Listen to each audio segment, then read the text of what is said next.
Please welcome Dr. Christina Sanchez, the molecular biologist who discovered the anti-cancer properties of THC. My name is Christina Sanchez, and I work at Complutense University in Madrid, Spain. And I have been working for the last decade on the anti-tumor effects of cannabinoids.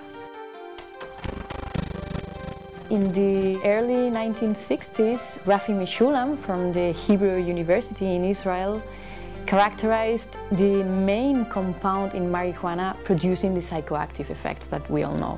The cannabis plant has been known for millennia. After the discovery of this compound, that is called THC, it was pretty obvious that this compound had to be acting on the cells, on our organism, through a mechanism, through a molecular mechanism.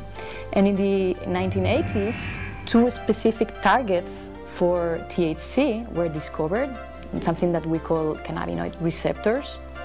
And after the discovery of the receptor, it was obvious that our body has to synthesize something that binds to these receptors.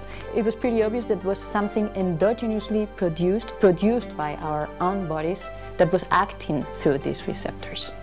And these compounds, these endogenously produced cannabinoids, were found a few years later, and it's what we call the endocannabinoids, because they are produced endogenously inside our bodies. These compounds, the endocannabinoids, together with the receptors and the enzymes that synthesize, that produce the endocannabinoids and that degrade the endocannabinoids, are what we call the endocannabinoid system.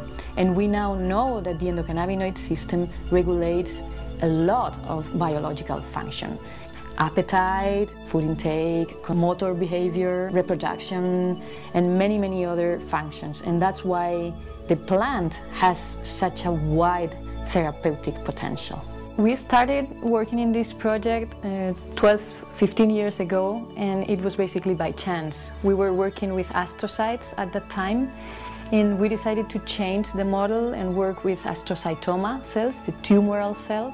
And we observed that when we treated these cells with cannabinoids, THC, the main psychoactive component of cannabis, it was killing the cells in our petri dishes. We were killing the cells. So we thought that we were facing some potential anti-tumoral responses. And then we decided to analyze these compounds in animal models of breast and brain tumors. The results we have obtained are telling us that cannabinoids may be useful for the treatment of breast cancer. We started to do experiments in animal models of glioblastoma, brain tumors, and we observed that cannabinoids were very potent in reducing tumor growth. Cells can die in different ways, and after cannabinoid treatment, they were dying in the clean way. They were committing suicide, which is something you really want when you have an anti-tumoral drug. One of the advantages of cannabinoids or cannabinoid-based medicines would be that they target specifically tumor cells. They do not have any toxic effect on normal, non-tumoral cells. And this is an advantage with respect of standard chemotherapy that target basically everything. When we started to see these anti-tumor and cell-killing effects on cancer cells, we decided to set aside our metabolic studies and to focus on cancer. I cannot understand why in the States cannabis is under Schedule 1, because it is pretty obvious, not only from our work, but from work from many other researchers, that the plant has a very wide therapeutic potential. We are in contact with doctors in Spain, oncologists, neuro-oncologists and breast specialists that are willing to test these compounds in human patients. The plant, besides THC, produces cannabidiol. And this compound is very special because it is not psychoactive. It has been demonstrated that it's a very, very potent antioxidant.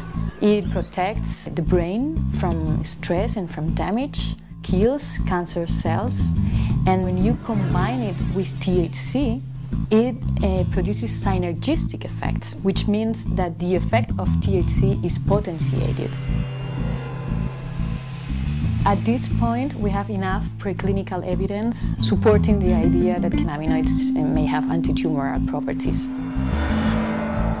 We, as researchers, should explore in more depth and be willing to try in many different pathologies. Cannabis has an enormous therapeutic potential.